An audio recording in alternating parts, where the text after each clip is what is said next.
Hey guys, Kyle here from Todd Bosley's world famous YouTube channel, and today is actually our first real episode of The Complicated Life of Coyote Kyle. So, yesterday I made a video and I just kind of made a little introduction to what this talking segment's going to be about, and I hope you guys kind of bear with me and work and stay with me as I kind of perfect how we're doing this. But today we're going to hit a couple things, and I'm going to try to stay on one topic and try to narrow it down. I'm pretty scatterbrained sometimes, so I can kind of hit from topic to topic. So definitely bear with me, guys. I'm going to go ahead and explain you a couple things first. So you might wonder where Coyote Kyle came from. It's not my middle name. I'm not Kyle Coyote. But my boss here actually loves coming out with nicknames for my coworkers and I. Every day he has a different name for somebody, I think. So it actually just kind of makes things a little lively, a little more positive, upbeat. But they're always positive nicknames.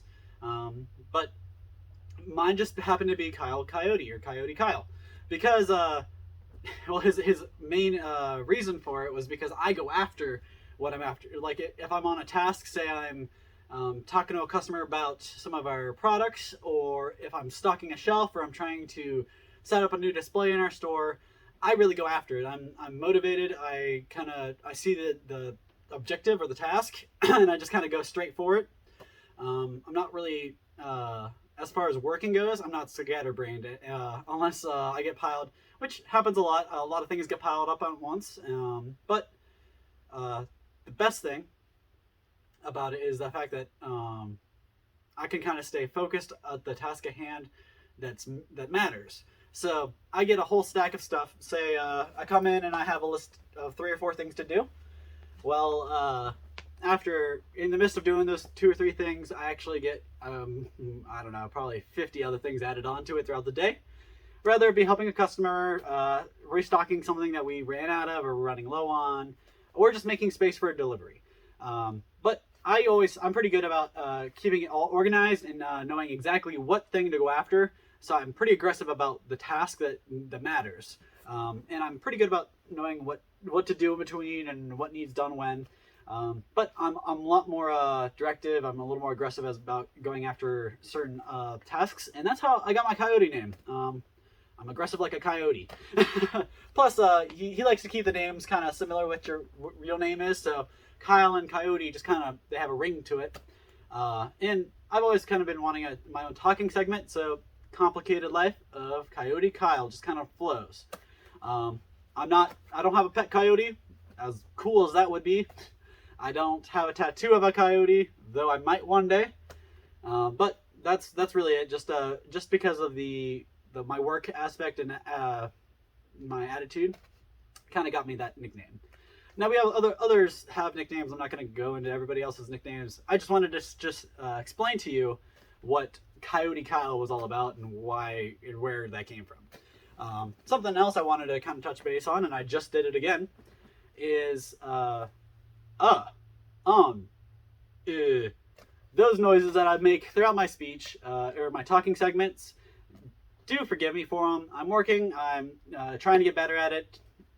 It's just a bad habit of mine, and it's a good space filler. I realize the makes people sound unintelligent, and I do try to not say it all the time, but it just kind of, my brain just spits it out before I can think about it. So I am trying to stop saying all the uhs and ums, and I do notice it's happening a lot. So please don't point it out. I already know. There's a lot of things you guys can point out and help me fix. Please be nice about them, but don't worry about saying ums and uhs, because I'm working on it. I really am. There's a lot of things that kind of go into why I do that, and I wanted to explain that real quick. So the first thing is that I'm on camera. I'm not a camera guy. I don't like being on camera. I'm not very photogenic, or I'm not very comfortable on camera. And you guys can kind of tell because the beginning of the coin pushers and claw machines, which if you guys don't watch those, check out those videos. Pretty cool. Just kind of play a coin pusher and claw machine. There's contests involved, so you can win stuff out of that.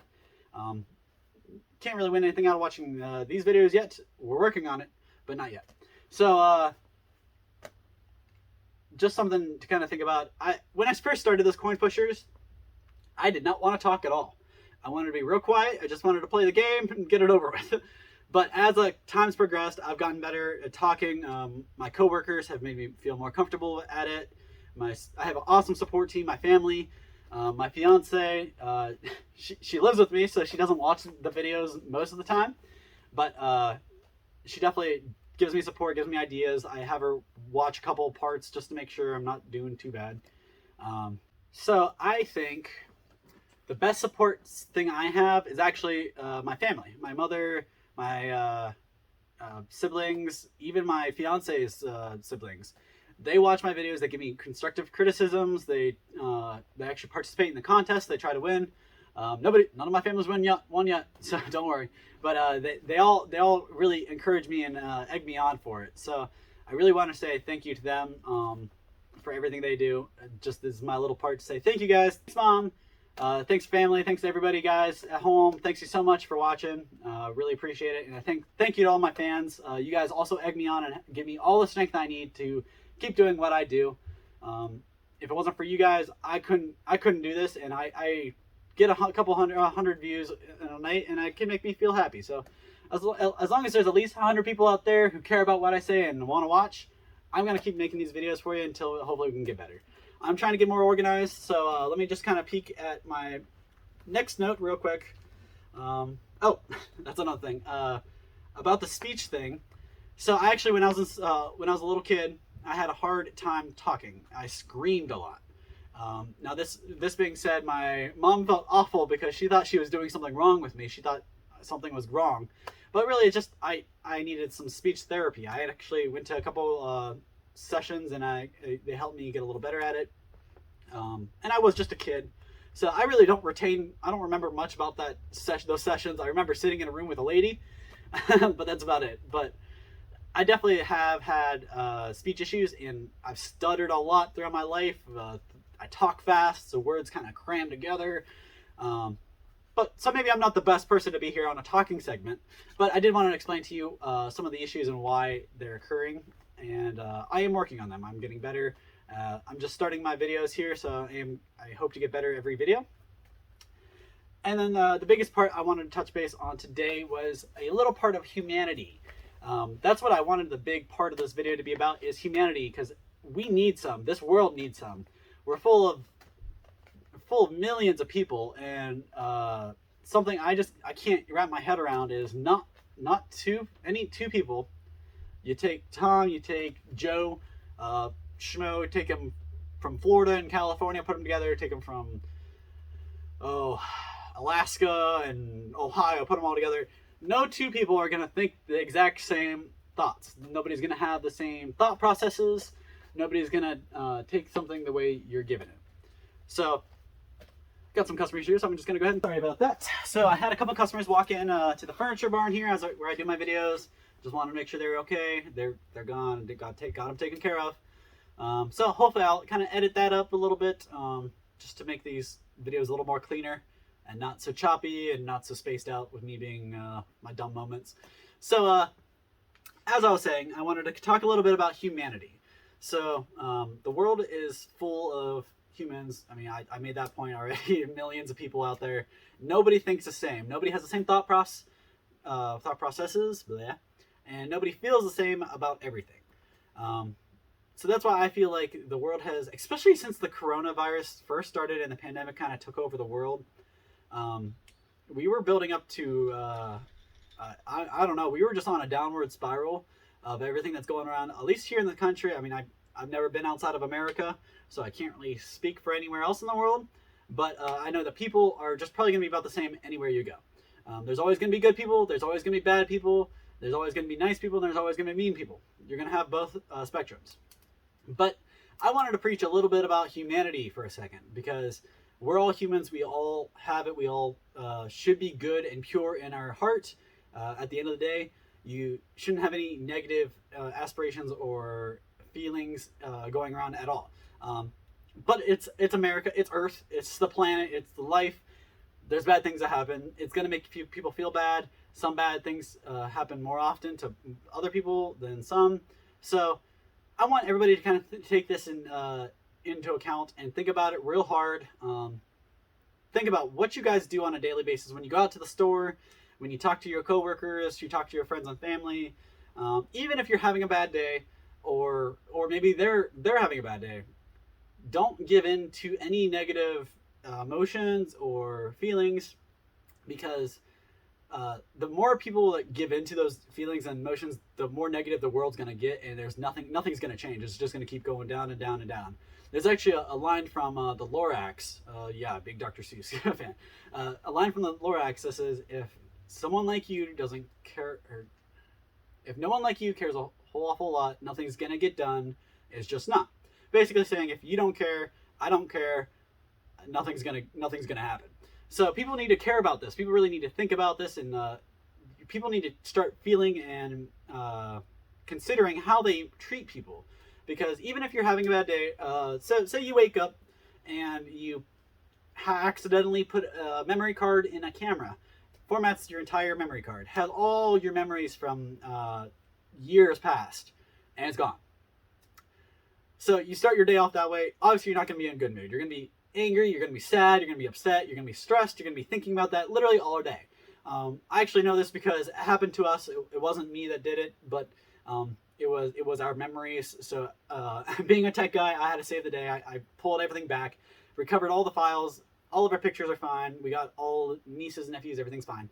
But the fact is, it ruined the entire day almost. We were in grumpy moods. We were frustrated. We were thinking about it, and being at work, you can't do anything about it while you're at work the whole day. You're just thinking about all this, the problems at home, and we need as people, me too, need to get better at managing these thoughts and emotions and thought processes, because the way I process it isn't going to be the same as you. Everybody in the world is going to feel different about this and have different reactions to it. So who knows? It could be somebody who has no attachment to their past. Doing something like what we just did wouldn't have bothered them. They would have gone about their whole day like nothing happened. But memories and family means a lot to us, so it really took its toll on us.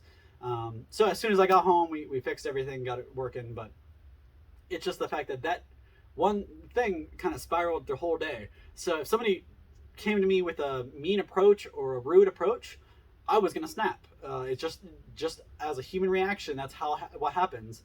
But I'm asking everybody to kind of think about it. Stop before you react. Don't just do hastily reactions to everything people say and stuff. Stop and think about it. What you're doing, how you're reacting, what you're gonna say, and how it's gonna affect them. It's almost impossible for you to think about how they're gonna think through it, but you could make a hilarious joke to you. It could be the funniest joke in the world.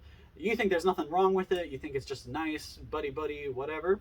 But the person you're making that joke to could take it offensive. They'll laugh at you just to spare the awkwardness. But when they go home, who knows? They could cry about it. They could be laying up at night thinking about it. Just the small little interactions and things that people do, they don't realize it has a whole domino effect on other people's lives. As a retail employee, we see a lot of customers, a lot of people throughout the day, throughout the week, all kinds of different people, all different shapes and sizes, from out of state, local, you name it. People who've never been here, people who have come here all the time. You get all kinds.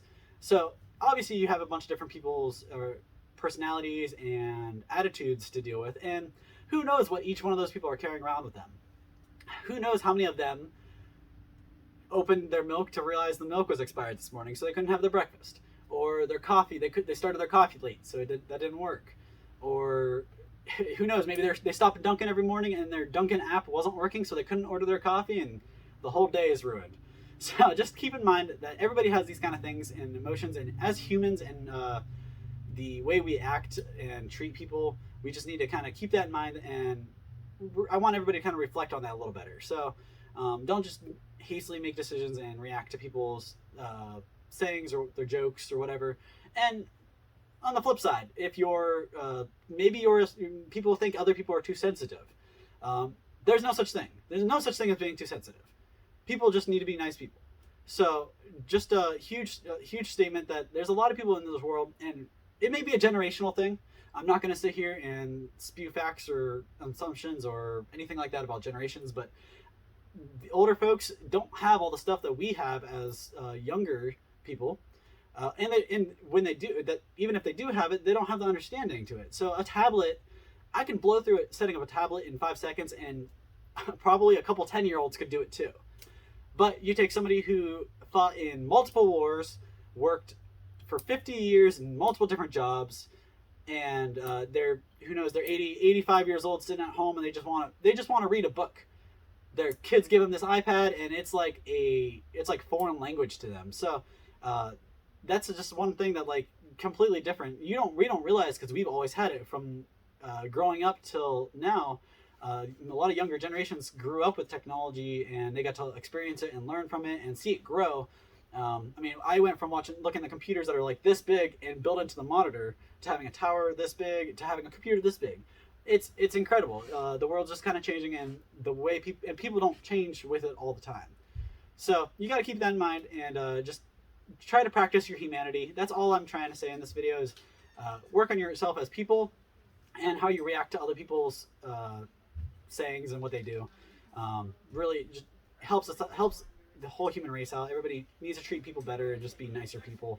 And I think that's just about all I got for you. So I just wanted to kind of wrap it up here. Let everybody know that, just in case you're wondering, the definition of humanity is compassionate, sympathetic, or generous behavior or disposition. So people just being nice.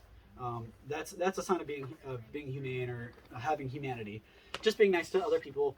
We're all cut from the same cloth. We're all wearing the same clothes for the most part. Don't make fun of people or knock on people for the way they dress or what they do. Everybody's living their own life. So just remember that. Let other people live their life. Be nice to everybody you can. That's it. Being nice to one person could change their whole life. So that's just about all I got for you. So thank you guys so much for tuning in. I hope you guys subscribe and catch us on the next videos. We have a couple coin pusher and claw machine video contests going on. Make sure you tune into those, and thank you guys so much for your time. We'll see you same time, same place tomorrow. Thanks.